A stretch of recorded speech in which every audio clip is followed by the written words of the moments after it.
Welcome to the Leo. ఇటీవల పోలీసుల పనితీరు అత్యంత వివాదాస్పదంగా ఉంది. గత 5 ఏళ్లుగా అధికార పార్టీ నేతలకు తొత్తులుగా వ్యవహరించినప్పటికీ కూడా ఇప్పుడు ఎన్నికల కోడ్ అమల్లోకి వచ్చేసిన నేపథ్యంలో పోలీసులందరూ కూడా సమన్వయంతో పనిచేయాలి. ఖచ్చితంగా ఎన్నికల నియమావళిని పూర్తిగా పాటించాలి. అలాగే ఏ పార్టీకి కొమ్ము కాయకూడదు మనందరికీ తెలుసు. అయితే పాపం 5 ఏళ్ల పాటు వైసీపీకి బానిస సేవ చేయడానికి అలవాటు పడిన పోలీసులు తమ తీరు మార్చుకోలేకపోతున్నారు.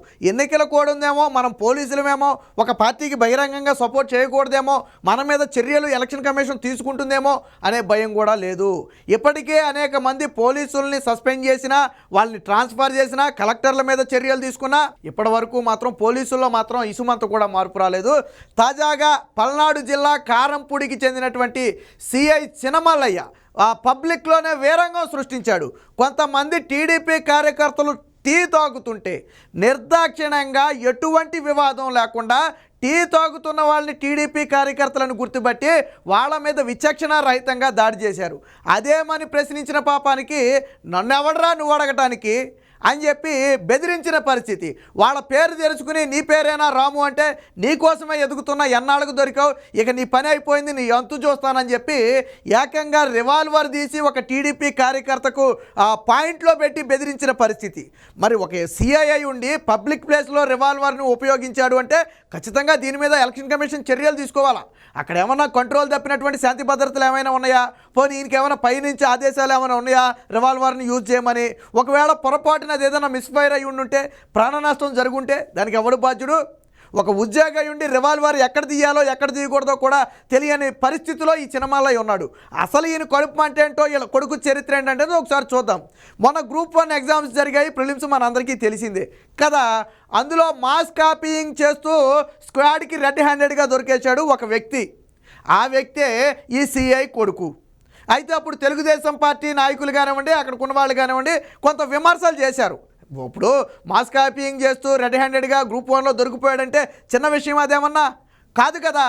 అప్పుడు ఏం చేశారు, వెంటనే స్క్వాడ్ అతన్ని అదుపులోకి తీసుకున్నారు. తర్వాత ఆ ప్రాసెస్ అంతా అది వేరే ఉంటుంది అనుకోండి, కేసు నమోదు చేశారు, అది వేరే విషయం. అయితే తన కొడుకు దొరికిన తర్వాత కొంతమంది విమర్శించారంట. ఎవరైతే సోషల్ మీడియాలో కానివ్వండి లేదా వేరే చోట కానివ్వండి విమర్శించారో వాళ్ళందరి మీద గజ్జి పెట్టుకుని ఎవడు విమర్శించాడో వాళ్ళందరినీ కూడా అంతు చూడాలని చెప్పి ఆయన పరిధిలో దొరికిన వాళ్ళందరి మీద కూడా ఈ రకంగా విచ్చలవిడిగా చేయటం. అంటే ఒక రకంగా ఏంటంటే తన కొడుకుని విమర్శించారని ఒక పక్క ఆక్రోశం, మరో పక్క ఏంటంటే జగన్మోహన్ రెడ్డికి కొమ్ము కాసే నైజం. మొదటి నుంచి కూడా ఈ చినమల్లయ్య అనే వ్యక్తి పూర్తిగా వివాదాలతోనే ఉండే వ్యక్తి, వైసీపీకి పూర్తిగా అంటకాగుతూ వాళ్ళు చెప్పిన పనులు చేసే వ్యక్తి. ఒక రకంగా ఏంటంటే కండువా ఒకటే లేదు, యూనిఫామ్ ఉంది తప్ప కండువా ఒకటే లేదు. అలాగా తీవ్ర స్థాయిలో ఆ విమర్శలు ఎదుర్కొన్నాడు. అయినప్పటికీ కూడా ఇప్పుడు కూడా మార్పు రాలా. చేసిందా తప్పుడు పని కొడుకు, దాన్ని కాదని ఎవరైనా అనగలరా? ఇప్పుడు మాస్ కాపీయింగ్ చేస్తూ రెడీ హ్యాండెడ్ దొరికాడు కదా, అది తప్పుడు పనే కదా. కొడుకుల్ని సక్రమైన మార్గంలో పెంచాల్సిన బాధ్యత ఉంది కదా. అది చేసింది తప్పు అన్నందుకు ఈరోజు ఈ విధంగా విచక్షణ రహితంగా, మరి అదే సమయంలో స్థానిక ఎస్ఐ రావటం, వీళ్ళందరినీ చెదరగొట్టేయడం, కొంతమందిని స్టేషన్కి తీసుకెళ్లి చితకబాదే ప్రయత్నం చేయటం. మన ప్రజాస్వామ్యంలో ఉన్నామా, రాజారెడ్డి రాజ్యాంగంలో ఉన్నామా? ఎన్నికలు కూడా వచ్చిన తర్వాత కూడా ఈ స్థాయిలో దాడులు జరుగుతున్నాయి అంటే ఇక ప్రజాస్వామ్యం ఉన్నట్టా లేనట్ట? నిన్న మొన్నటి వరకు అంటే రాజారెడ్డి రాజ్యాంగం, ఇప్పుడు కూడా రాజారెడ్డి రాజ్యాంగమేనా? మరి ఎలక్షన్ కమిషన్ దీని మీద చర్యలు తీసుకోదా? టీడీపీ కార్యకర్తల మీద అకారణంగా చేంజ్ చేసుకోవటమే కాకుండా పబ్లిక్లో గన్ను తీసి పాయింట్లో పెట్టి బెదిరిస్తాడా? మరి ఇది నిబంధనలు ఉల్లంఘించరా? పోలీసులు దీని మీద విచారణ చేయరా? ఎందుకంటే అధికార పార్టీ కొమ్ము కాస్తాడు కాబట్టి ఎటువంటి విచారణలు ఉండవు. సో దీనికి సంబంధించిన వార్త అయితే ఒకటి వచ్చింది, ఒకసారి చూద్దాం. తలకు రివాల్వర్ గురిపెట్టి అంతు చూస్తానంటూ సిఐ బెదిరింపులు. కారంపూడిలో టీడీపీ నాయకులపై లాఠీ చార్జు. ఓ నేతను స్టేషన్కు తరలించిన పోలీసులు. కూటమి నేతల ఆందోళనతో విడుదల. సో ఇక్కడ ఈ చినమల్లయ్య చేతిలో ఉన్నటువంటి రివాల్వర్ని అయితే ఇక్కడ చూడవచ్చు. వీడియో క్లిప్స్ కూడా ఉన్నాయి కానీ మనం ప్రస్తుతానికి అయితే ప్లే చేయట్లేదు. ఇది ఇక్కడ చూడొచ్చు. చినమల్లయ్యకి చెందినటువంటి ఈ రివాల్వర్ని చేతిలో అయితే మనం ఇక్కడ చూడొచ్చు. అలాగే పోలీసు వాహనంలో ఈ చప్పిడి రాము, ఇందా చెప్పే కదా నా పేరు రాము అని చెప్పగానే నా కొడుక నీకోసం ఎదురు చూస్తున్నా రా అని చెప్పి ఇదిగో చప్పిడి రాము అనే వ్యక్తిని అయితే స్టేషన్కి తీసుకెళ్తున్నారు, జీబులో ఎక్కించారు. మనం ఇక్కడ క్లియర్గా చూడొచ్చు. ఇక పల్నాడు జిల్లా కారంపూడి సిఐ చినమల్లయ్య సోమవారం టీడీపీ కార్యకర్తలపై విరుచుకుపడ్డారు. పట్టణంలోని ఒక బస్టాండ్ సెంటర్లో కొందరు టీడీపీ నేతలు టీ తాగుతున్నారు.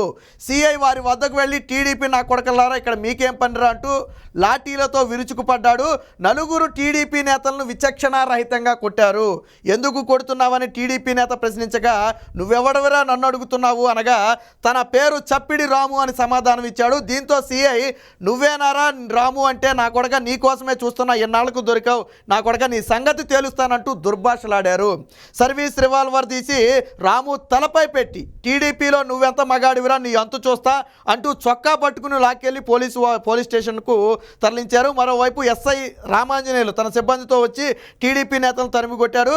అయితే విషయం తెలుసుకున్నటువంటి టీడీపీ, జనసేన, బీజేపీ నాయకులు స్టేషన్ వద్దకు వెళ్ళడంతో ఇది ఇష్యూ పెద్దదైతే మళ్ళీ మీడియాకి ఎక్కుతుందనే ఒక భయంతో ఆ చప్పిడి రాముని అయితే విడిచిపెట్టడం జరిగింది. బట్ అప్పటికే ఆ స్టేషన్లో దారుణంగా కొట్టారని కూడా ఆ వ్యక్తులు అయితే చెప్తున్నారు. అంటే ఒకసారి చూడండి, ఇంత పబ్లిక్లో గన్నదీసి బెదిరించే పరిస్థితి వచ్చిందంటే ఒక సిఐ అయి ఉండి ఇప్పుడు ఏదైనా విషయం ఉండుంటే స్టేషన్కి తీసుకెళ్ళి విచారించవచ్చు, అది వేరే పద్ధతి. లేదా ఏదైనా కేసులో మీ దగ్గర ఆధారాలు ఉంటే నోటీసు ఇచ్చి విచారించవచ్చు. అంతేగాని ఎటువంటి సంబంధం లేకుండా ఒక సెంటర్లో టీ తాగుతున్న వ్యక్తి మీద విచక్షణారహితంగా దాడి చేయటం అంటే చేతిలో అధికారం ఉంది కదా, నా ఒంటి మీద కాకి చొక్కా ఉంది కదా అని చెప్పి ఇష్టం వచ్చినట్టు దాడి చేస్తే రేపొద్దున కోర్టు ముందు మోకరిల్లాల్సి ఉంటుంది. డీజీపీ లాంటి వాడే హైకోర్టుకి వెళ్ళి సెక్షన్లు చదివిన పరిస్థితి. డీజీపీనే నిలబెట్టి కోర్టులో సెక్షన్లు చదివించింది కోర్టు. అలాంటిది మీరు ఈరోజు పబ్లిక్గా గన్నదీసి బెదిరిస్తున్నారంటే ఈరోజు బెదిరించారు, రేపు కాల్చినా కాలుస్తారు.